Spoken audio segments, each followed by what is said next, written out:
Hi students, আজকের ভিডিওর topic BTech in Artificial Intelligence and Data Science. The future proof career you can choose after class 12. বিশেষ করে তোমরা যারা PCM student অথবা PCMB মানে PCM ফিজিক্স কেমিস্ট্রি ম্যাথামেটিক্স যদি তোমাদের ক্লাস 12 থেকে থাকে তাহলে তোমরা কিন্তু এই কোর্সে অ্যাডমিশন নিতে পারো। ওকে, এবার থ্রু জয়েন্ট এন্ট্রান্স এক্সামগুলো সেইগুলোর মাধ্যমেও যে কাউন্সিলিং হবে তার মাধ্যম দিয়েও তোমরা অ্যাডমিশন নিতে পারো। আবার বেশ কিছু কলেজ, প্রাইভেট কলেজ যারা ডাইরেক্ট অ্যাডমিশন অফার করে সেই ডাইরেক্ট অ্যাডমিশনের মাধ্যমেও তোমরা এই কোর্সে অ্যাডমিশন নিতে পারো। এই ভিডিও থেকে তোমরা একটা ক্লিয়ার কনসেপ্ট পাবে যে আলটিমেটলি এই BTech ইন AIDS কোর্সে কি কি শেখানো হবে এবং কেন এটা এত ফিউচারিস্টিক বা ফিউচার প্রুফ কেরিয়ার বলছি আমি। ফিউচার প্রুফ নিশ্চয়ই তোমরা জানো এমন অনেক কেরিয়ার অপশানস আছে যেগুলো হয়তো এই মুহূর্তে এখনও হয়তো ভীষণ রিলিভেন্ট বা ভীষণ মানে ইন ডিম্যান্ডে আছে, মানে সেই কোর্স করার পর তা এখনও চাকরি পাওয়া যাচ্ছে, কিন্তু আজ থেকে 5 বছর 10 বছর পরে সেইগুলো হয়তো অবসলিট হয়ে যাবে, এমন কেরিয়ারও আছে। কিন্তু এটা সেটা নয়, ফিউচার প্রুফ, ইন ফিউচারও এটার ভীষণ ইন ডিম্যান্ড থাকবে। তো সেইটা কেন সেটাও কিন্তু এখানে জানতে পারবে এবং বেসিক্স যে AIDS artificial intelligence and data science ব্যাপারটা কি, এর কি ইমপ্লিমেন্টেশন আছে সেটা জানার জন্য প্রথমেই 3টে উদাহরণ তোমাদের সামনে এনেছি, 3টে এক্সাম্পল, রিয়েল লাইফ এক্সাম্পল। এই মুহূর্তে যে বিভিন্ন ফিল্ডে এই ডেটা সায়েন্সের ইউসেজ আছে, তো এই ডেটা সায়েন্সের ইউসেজ কোন কোন ফিল্ডে আছে এবং রিয়েল লাইফ এক্সাম্পল কি। দেখো প্রথমেই যে এক্সাম্পলটা হেলথ কেয়ার সিস্টেমে, ওকে, দেন সেকেন্ড ফিনান্স সেক্টরে, fraud detection in banks. Third explanation দেখো বা থার্ড এক্সাম্পল স্পোর্টসেও কীভাবে ডেটা সায়েন্স ইউজ হয় দেখো, player performance and injury prediction. তো বুঝতেই পারছো তিনটের সঙ্গে তিনটের কোনো কিন্তু মিল নেই, সম্পূর্ণ আলাদা তিনটে ইন্ডাস্ট্রি, কিন্তু সেখানেও সেই প্রতিটা ইন্ডাস্ট্রিতে এতটা ইম্পর্টেন্ট রোল কিন্তু প্লে করে এই ডেটা সায়েন্স। ওকে, তো যে কারণে what is AI and data science যদি প্রশ্ন করা হয় তাহলে আর্টিফিশিয়াল ইন্টেলিজেন্স কি না teaching machines to think and act like humans. Data science কি না collecting, analysing and using data to make smart decision. Together they power things like ChatGPT, YouTube recommendations, Google Map, Face ID. Okay, so এরপরেই what is BTech in AIDS এই বিষয় নিয়ে আলোচনা করব। কিন্তু তার আগে তোমরা এটুকু নিশ্চয়ই বুঝতে পারলে যে আলটিমেটলি এই ডেটা সায়েন্সের ইউসেজ কতটা ইম্পর্টেন্ট। যে একটা ডিজিজ, সেই ডিজিজ একজন পেশেন্টের হতে পারে কিনা, ইন ফিউচার হয়নি কিন্তু হতে পারে কিনা সেটাও পর্যন্ত সেই টুলসে বা সেই সফটওয়্যারে সেই পেশেন্টের কিছু তথ্য যদি পুট করে দেওয়া হয়, সেই মডেল বা সেই সফটওয়্যার কিন্তু বলে দিতে পারে অ্যাকুরেটলি যে হ্যাঁ কতটা চান্স আছে এই ডিজিজ হওয়ার ইন ফিউচারে। কেন না সেই সফটওয়্যারের মধ্যে সেই রিলেটেড ডিজিজের যে পেশেন্ট হিস্ট্রি সেটা কিন্তু কয়েক হাজার কেন কয়েক লক্ষ হয়তো পুট করা আছে, সেই ডেটা পুট করা আছে। সেই পাস্ট যে ডেটা সেগুলোকে ক্যালকুলেট করেই কিন্তু সেই মডেল বা সেই সফটওয়্যার বলে দিতে পারছে যে বর্তমান যে পেশেন্ট যার ডেটা পুট করা হলো তার ইন ফিউচার ওই ডিজিজ হওয়ার চান্স কতটা রয়েছে। ওকে, তো বুঝতেই পারছো এটা হচ্ছে মেডিকেল সিস্টেমের ক্ষেত্রে। ফ্রড ডিটেকশনের ক্ষেত্রে একজন নিশ্চয়ই তোমরা তোমাদের গার্জেনরা যারা বিভিন্ন UPI বা ধরো ব্যাংকে যে ফিনান্সিয়াল ট্রানজাকশান করেন তাদের প্রত্যেকেরই না একটা মিনিমাম একটা ট্রানজাকশান লিমিট থাকে বা একটা ডে পারচেজিং টাইম থাকে, এই সমস্ত ব্যাপারগুলো থাকে। এবার দেখো এক একটা ব্যাংকের লক্ষ লক্ষ কোটি কোটি কাস্টমার, তো সবার এই ট্রানজাকশানের ওপর মনিটরিং করাটা নেক্সট টু ইম্পসিবল কোনো হিউম্যানের দ্বারা, কোনো মানুষের দ্বারা। কিন্তু ওই AI সফটওয়্যার যেটা কিনা ওই ব্যাংকিং সিস্টেমের মধ্যে ইনপুট করা আছে, যদি সেই সিস্টেম মনে করে যে না এটা খুবই একটা আনইউজুয়াল ব্যাপার এবং ইমিডিয়েট অ্যাকশান নেওয়া উচিত, অনেক ক্ষেত্রে কিন্তু অটোমেটিক্যালি ব্লক হয়ে যায় ট্রানজাকশান। তো সেটাও কিন্তু AI মডেলস করে। আর স্পোর্টসের ক্ষেত্রেও দেখলে যে প্রতিটা প্লেয়ারের পারফরমেন্স প্রতিদিন সমান হওয়ার সম্ভাবনা কোনোই নেই।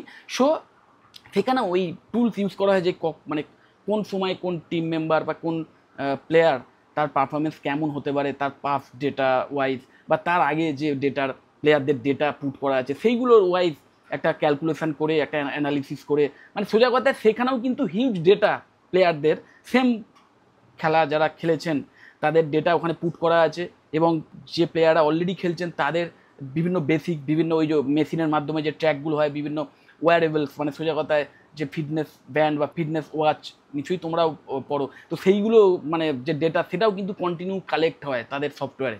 তো সেইগুলোর মাধ্যমেই কিন্তু সেই প্লেয়ারের প্রেজেন্ট কন্ডিশন এক্স্যাক্টলি খেলার মতো সে উপযুক্ত কিনা, কখন তাকে তুলে নিতে হবে একদম লাইভ একটা যখন খেলা হয় যে সাবস্টিটিউট হয়, বিশেষ করে ফুটবল টিমের ক্ষেত্রে যে সাবস্টিটিউট হয় সেটাও কখন কোন প্লেয়ারকে তুলে নিতে হবে সেটাও কিন্তু ওই এআই টুলসগুলো নির্ধারণ করে বলে দিতে পারে অনেক অ্যাকুরেটলি। তো বুঝতেই পারছো কতটা ভাস্ট ইউসেজ। তো এই টাইপের প্রতিটা আজকের যুগে তুমি যেখানেই তাকাবে যত ইন্ডাস্ট্রি আছে সেই সমস্ত ইন্ডাস্ট্রি সেখানে কিন্তু আলটিমেটলি তারা কোনো বিজনেস অর্গানাইজেশন হোক বা কোনো ওই রিসার্চ ওরিয়েন্টেড ফিল্ড হোক, সমস্ত জায়গাতেই আলটিমেটলি কিন্তু ডিসিশন মেক করতে হয়। সেই ডিসিশন মেক করার জন্য ডেটাকে ইউজ করতে হয়। ডেটা কথা বলে, ওকে। একজন মানুষ তার এক্সপিরিয়েন্স দিয়ে ডিসিশন মেক করে, কিন্তু একজন মানুষের এক্সপিরিয়েন্স কিন্তু লিমিটেড হয়।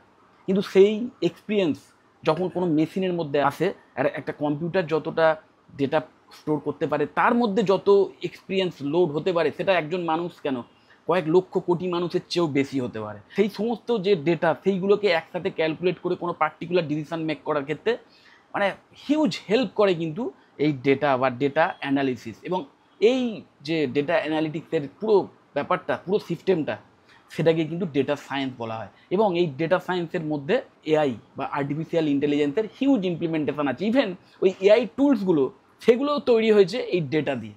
প্রচুর ডেটা কালেক্ট করেই কিন্তু এআই টুলস কাজ করে। আবার ওই এআই টুলসগুলোকে নিয়েও ডেটা অ্যানালিসিসের ক্ষেত্রে কাজ করা হয়। ডেটা কালেক্ট করা বলো বা ডেটাকে ঠিকমতো সাজানো, সেখান থেকে একটা প্যাটার্ন বার করা, আলটিমেটলি সেটাকে প্রেজেন্ট করা, সেটা দিয়ে কোনো একটা ডিসিশানে আসা, এই পুরো প্রতিটা স্টেপে কিন্তু বিভিন্ন এআই টুলস আছে যে টুলসের মাধ্যমে একজন ডেটা সায়েন্টিস্ট কোনো সিদ্ধান্তে আসতে পারেন। তো সেই সমস্ত বিষয়গুলো নিয়েই কিন্তু শেখানো হয় এই artificial intelligence and data science কোর্সে। বিটেকের যে ব্রাঞ্চগুলো আছে, বিটেকের যে ব্রাঞ্চ তার মধ্যে কম্পিউটার সায়েন্স অ্যান্ড ইঞ্জিনিয়ারিং ভীষণ পপুলার। তো সেই সিএসিরই একটি স্পেশালাইজেশন বলতে পারো B Tech in AI and DS, A 4-year engineering course focused on artificial intelligence. দেখো এই কোর্সের মধ্যে এইগুলো তোমরা শিখবে: artificial intelligence, machine learning, deep learning. Deep learning কি না, ওই কোনো ইমেজ দেখে কোনো মেশিন বা কোনো আর্টিফিশিয়াল ইন্টেলিজেন্সের সফটওয়্যার বা কোনো মেশিন কোনো ইমেজ দেখে, কোনো ছবি দেখে যখন চিনতে পারে। এগুলো ইউজ হয় ওই হেলথ সেক্টরে বা আরও অন্যান্য অনেক জায়গায়। কোনো একটা এক্সরে দেখে বা ধরো কোনো এমআরআই স্ক্যান দেখে একজন ডাক্তারবাবু যতটা না সেটাকে দেখে কোনো একটা রোগ নির্ধারণ করতে পারেন বা সেটা রোগের ডায়াগনোসিস করতে পারেন, পার্টিকুলার কী প্রবলেম হয়েছে। নিশ্চয়ই দেখেছো হাড় ভেঙে গেলেও ডাক্তারবাবুরা এক্সরে নিয়ে নেন, হাতে নিয়ে বোঝার চেষ্টা করেন কোথায় প্রবলেম হয়েছে, কোথায় ফ্র্যাকচার এসছে। বা এমআরআই এর ক্ষেত্রেও এমআরআই স্ক্যান নিয়ে ডাক্তারবাবুরা বোঝার চেষ্টা করেন। তো তার মধ্যে কিছু প্রবলেম থাকতে পারে, মানুষের মধ্যে প্রবলেম হতে পারে, হিউম্যান এরর কথাতেই বলে। কিন্তু মেশিনকে এমনভাবে ট্রেন করা হয়েছে, মেশিনের মধ্যে এই ডিপ লার্নিং যে প্রসেস, ওকে, তার মাধ্যম দিয়ে এমনভাবে সেই মেশিনকে ট্রেন করা হয়েছে, সেই মেশিন অ্যাকুরেটলি ওই এক্সরে প্লেট বলো বা এমআরআই এর যে স্ক্যান সেটা দেখে অ্যাকুরেটলি বলে দিতে পারবে যে কি হয়েছে, কোথায় প্রবলেম হয়েছে। ঠিক তেমন big data analytics, programming in Python R and SQL. এই পাইথন আর বা এসকিউএল, ইভেন নো এসকিউএল, এই সব কিছুর ওপরই কিন্তু বেস করে এআই সফটওয়্যারগুলো তৈরি হয়। একটা এআই টুলস তৈরি হয় কিন্তু এই প্রোগ্রামিং ল্যাঙ্গুয়েজগুলোর ওপর বেস করে, এবং এই এসকিউএল বা নো এসকিউএলের মতো যে ডেটাবেস ম্যানেজমেন্ট সিস্টেম তার ওপর কিন্তু বেস করে এই এআই টুলস তৈরি হয়, কাজ করে, ওকে। তো সেইগুলো শিখবে। তো one of the most in demand degrees in 2025 and beyond, যে কারণে এটাকেই মানে one of the most demand degree বলা হচ্ছে, ওকে। এবং তোমরা নিশ্চয়ই এই মুহূর্তে যদি তুমি গুগলে সার্চ করো যে most in demand skill for future job, সেখানেও হয়তো এইগুলো থাকবে, এই যে কটা দেখছো এইগুলো শিখবে, এইগুলো থাকবে। তো এই প্রত্যেকটা স্কিলই কিন্তু বিল্ড হয়ে যেতে পারে এই একটা কোর্স করলে, যেগুলোর কিনা এই মুহূর্তে সবচেয়ে বেশি ইম্পর্টেন্স আছে। তো top career options after BTech AI DS, কী কী কেরিয়ার অপশান তোমার হতে পারে এই কোর্স নিয়ে পড়াশোনা করার পর?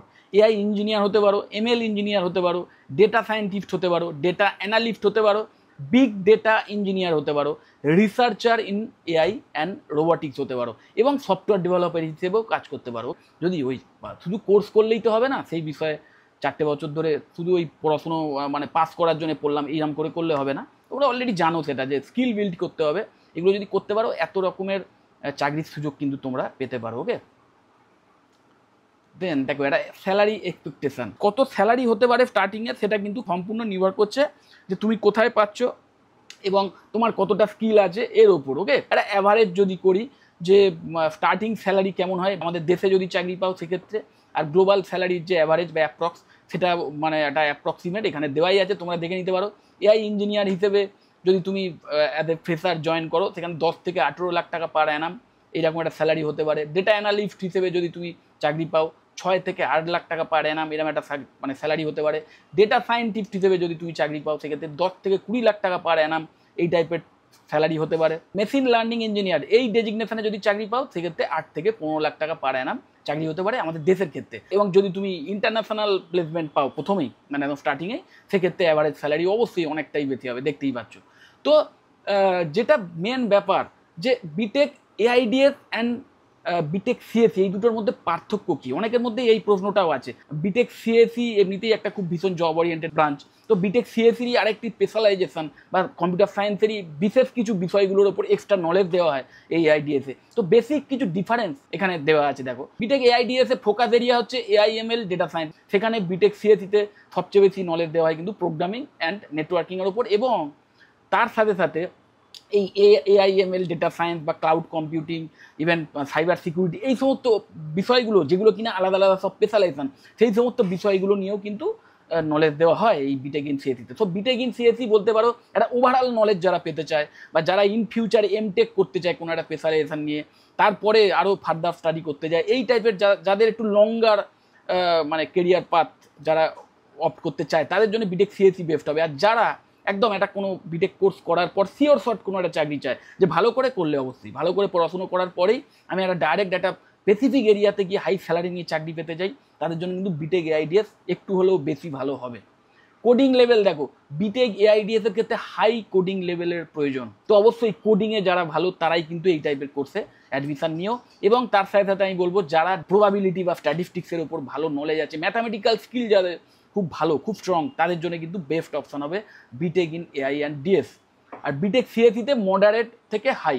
দেখো এখানে যত ভালো কোডিং এমন একটা জিনিস না, কোডিং নলেজ যার থাকবে, যার যত ভালো থাকবে, যার যত ভালো ম্যাথামেটিক্সের ওপর দখল থাকবে, প্রবাবিলিটি স্ট্যাটিস্টিক্সের ওপর দখল থাকবে, তারা কিন্তু ইন ফিউচার তত বেশি সাস্টেন করবে এই আইটি সেক্টরগুলোতে, মাথায় রাখবে। ফিউচার স্কোপ দেখো high in AI industry, AI ইন্ডাস্ট্রিতে এই বিটেক ইন এআইডিএস করার পর হিউজ জবের অপশানস আছে। এবং শুধু এআই ইন্ডাস্ট্রি নয়, এখানে বেসিক্যালি এআই ইন্ডাস্ট্রির সাথে সাথে বিভিন্ন বিজনেস ফার্মগুলো, বিভিন্ন বিজনেস অর্গানাইজেশনগুলোতেও কিন্তু টপ লেভেলের চাকরি পাওয়ার জন্য একটা আদর্শ কোর্স হতে পারে বিটেক ইন এআইডিএস, কারণ এখানে ওই ডেটা সায়েন্স নিয়েও কমপ্লিট নলেজ দেওয়া হয়। এবং ওই সমস্ত বিজনেস অর্গানাইজেশন সেখানেও কিন্তু ডিসিশন মেকিংয়ের ক্ষেত্রে ডেটার হিউজ ইম্পর্টেন্স আছে। সো শুধু এআই ইন্ডাস্ট্রি নয়, তার সাথে সাথে যে কোনো এমএনসিতে, যে কোনো কর্পোরেট সেক্টরে এই বিটেক ইন এআইডিএস করে আসা স্কিল্ড স্টুডেন্টদের হিউজ ডিম্যান্ড। ওকে, আর বিটেক সিএসি করার পর আইটি সেক্টরে তো অবশ্যই আইটি সেক্টরই সবচেয়ে বেশি ডিম্যান্ড থাকে, বিশেষ করে যেখানে সফটওয়্যার ডেভেলপমেন্ট হয়।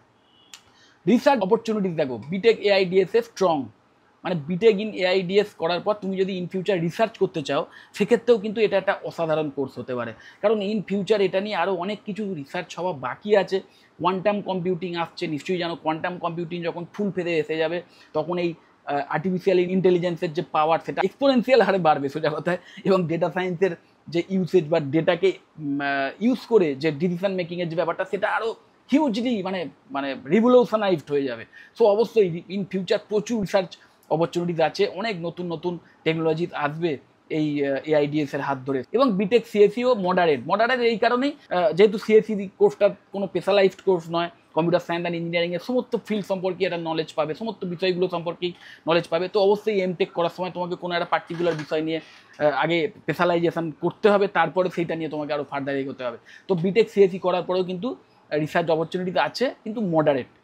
প্লেসমেন্ট ট্রেন্ড দেখো, এআইডিএস এর প্লেসমেন্ট ট্রেন্ড হচ্ছে ওই র্যাপিডলি গ্রোয়িং, হিউজ ডিম্যান্ড যত দিন যাচ্ছে বাড়ছে, কারণ একটা নিউ ফিল্ড এটা। ওকে, এবং এটা যত দিন যাচ্ছে বাড়ছে এবং আরও যত দিন যাবে আরও অনেক বাড়বে। সো অবশ্যই র্যাপিডলি গ্রোয়িং। আর বিটেক সিএসি করার পর যে প্লেসমেন্ট ট্রেন্ড সেটা অলরেডি স্টেবল, তোমরা সবাই জানো। তো দেখো top colleges offering BTech AIDS in West Bengal, আমাদের পশ্চিমবঙ্গে exactly BTech in AIDS artificial intelligence and data science এই কোর্স বেসিক কলেজ অফার করে না। তাও যে কটা কলেজ অফার করে প্রাইভেট কলেজ, এই প্রত্যেকটাই প্রাইভেট কলেজ। এই প্রাইভেট কলেজগুলোর সম্পর্কে তোমরা এক্সট্রা খোঁজ খবর নিতে পারো। এই কলেজগুলোর যে অফিসিয়াল ওয়েবসাইট, সেই অফিসিয়াল ওয়েবসাইটের লিঙ্কও আমি আমার ভিডিও ডেসক্রিপশন বক্সে দিয়ে দেবো, তোমরা সেই লিঙ্কগুলো ভিজিট করে তোমরা সেই কলেজ সম্পর্কে যে ডিটেল দেখে নেবে। এবং এইগুলো ছাড়াও ওয়েস্ট বেঙ্গলে যদি কোনো college B Tech in AIDS exact এই কোর্স অফার করে তাহলে অবশ্যই কমেন্ট করে জানিও। তারপরেই দেখো হাউ টু প্রিপেয়ার নাও, এই কোর্সে অ্যাডমিশন নেওয়ার পর ওকে তুমি কিভাবে নিজেকে প্রিপেয়ার করতে পারো যাতে ইন ফিউচার ভালো চাকরি পেতে পারো। দেখো start learning Python and basic ML through YouTube or Coursera, then learn Excel, SQL, GitHub, এইগুলোর ইউসেজ শেখো।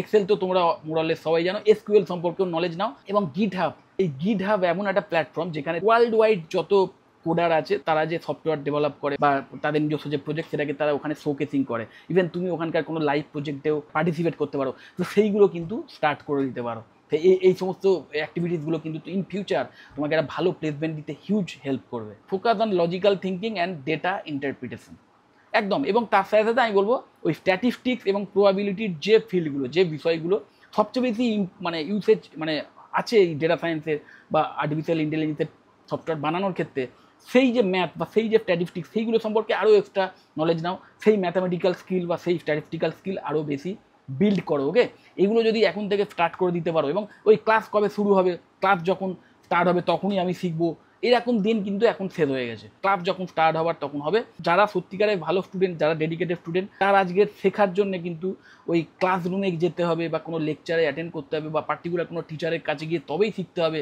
বা পার্টিকুলার অমুক বইটা ছাড়া আমি শিখতে পারবো না, এইটা কিন্তু এখন আর নেই। এখন কারোর যদি ইন্টারেস্ট থাকে কোনো বিষয় শেখার, সে কিন্তু বাড়িতে বসেই নিজের ল্যাপটপ কম্পিউটারেই সেই তথ্য ডাউনলোড করে হোক বা অনলাইনে বিভিন্ন রিসোর্সের মাধ্যমে হোক শিখতে পারে। ওকে, তো সেই জিনিসটা স্টার্ট করে দাও এবং যারা আগে থেকে স্টার্ট করবে তারাই এগিয়ে থাকবে। প্রতিদিন নতুন স্কিল বিল্ড করো নিজের ফিল্ডে। এইগুলোই কিন্তু এখন মানে ইন ফিউচার চাকরি পাওয়ার ক্ষেত্রে শুধু নয়, তারপরে ইন ফিউচার সেই চাকরিতে টিকে থাকার জন্য একমাত্র স্ট্র্যাটেজি বলতে পারো। ওকে, কন্টিনিউয়াস লার্নার এবং সেলফ লার্নার হতে হবে। তোমাকে সবসময় সবাই বুঝিয়ে দেবে তা নয়, তোমাকে নিজেকে বোঝাতে হবে বিভিন্ন রিসোর্স ইউজ করে। ওকে, তো যাই হোক, ফাইনাল অ্যাডভাইস কি, if you want a future proof high paying and global career, then BTech in artificial intelligence and data science is the right path for you. Choose a good college, start building skills early. আমি তো suggest করবো তোমরা পিসিএমএ student যারা, physics chemistry ম্যাথামেটিক্সের student যারা, এই combination না থাকলে এই কোর্সে অ্যাডমিশনই হবে না। অনেক স্টুডেন্টই আমাকে ফোন করে যে স্যার আমি সায়েন্সের স্টুডেন্ট কিন্তু কোডিং কোনো দিন করিনি, আমার কি এই বিটেক সিএসসি বা এই আইডিএস এগুলো করা উচিত হবে? আমি সাজেস্ট করবো অবশ্যই উচিত হবে যদি তুমি ম্যাথসে স্ট্রং হও, ম্যাথামেটিক্যাল স্কিল বা এই লজিক্যাল যে মাইন্ডসেট এগুলো যদি ভালো হয়। ম্যাথ মানে আমি অবশ্যই তার মধ্যে স্ট্যাটিস্টিক্স, প্রবাবিলিটি এগুলোকেও অ্যাড করছি, কিন্তু সেই বিষয়টাতে যদি তুমি স্ট্রং হও, যদি তুমি খুব ভালোবাসো এই সাবজেক্টটাকে, তাহলে আমি সাজেস্ট করবো অবশ্যই এবং অবশ্যই বিটেক ইন এআইডিএতে এই কোর্স তোমরা চয়েস করো, সিরিয়াসলি পড়াশোনা করো, খুব তাড়াতাড়ি তোমরা শিখে ফেলতে পারবে। এবং এআই রিলেটেড যে প্রোগ্রামিং ল্যাঙ্গুয়েজ বা কোডিংয়ের যে স্কিল, সেটাও কিন্তু খুব তাড়াতাড়ি তুমি বিল্ড করতে পারবে, কারণ তোমার ম্যাথামেটিক্যাল মাইন্ডসেট আছে। তো যাই হোক, যদি এই বিটেক ইন এআইডিএস সম্পর্কে বা বিটেকের অন্য কোনো ব্রাঞ্চ নিয়ে বা সিএসসির অন্য কোনো স্পেশালাইজেশন নিয়ে, ইভেন অন্য কোনো কলেজ নিয়ে বা এই কলেজগুলো সম্পর্কেও যদি এক্সট্রা কোনো তথ্য আমার থেকে জানতে চাও, তাহলে অবশ্যই আমাকে কল বা হোয়াটসঅ্যাপ করতে পারো, আমি তোমাদের কমপ্লিট ইনফরমেশন দিয়ে দেবো। যদি মনে হয় ভিডিওটা হেল্পফুল, অবশ্যই লাইক করো, চ্যানেলটা যদি সাবস্ক্রাইব না করে থাকো এক্ষুনি সাবস্ক্রাইব করো, আর ভিডিও যতটা পারো শেয়ার করে দিও। টাটা।